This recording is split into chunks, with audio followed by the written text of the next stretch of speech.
patuloy na pagsusulong ng equality at inclusion, binibigyang halaga natin ang kakayahan ng bawat individual. Kaugnay nito, nagsama-sama ang libu-libong katao sa isang masayang walkathon sa Pasay, kasama ang Down Syndrome Association of the Philippines Incorporated bilang suporta sa nasabing event.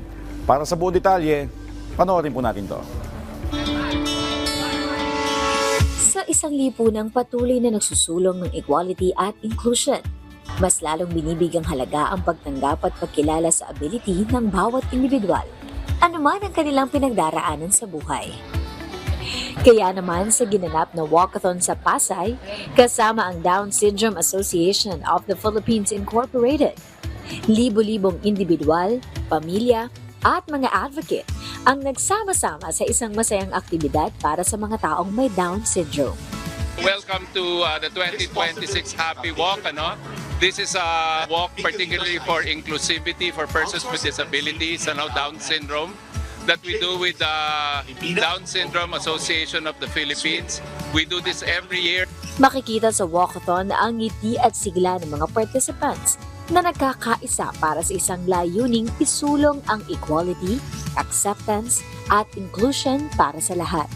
Tinatayang higit sa 10,000 participants ang nakibahagi sa aktibidad sa buong bansa.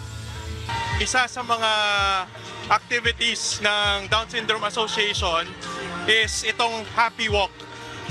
So isa siyang event kung saan nagtipon-tipon yung mga persons with Down syndrome, kasama yung mga family, loved ones, and even yung mga advocates of people with Down syndrome. Para sa marami, ang ganitong pagtitipon ay higit pa sa isang advocacy. Isa itong paalala na ang bawat tao, anuman ang kanyang kondisyon, ay may puwang at may role sa lipunan. Sa pamamagitan ng mga programang nagtataguyod ng unity at community support, mas pinatitibay ang paniniwala na ang isang tunay na inclusive society ay ang lipunang nagbubukas ng opportunity para sa lahat.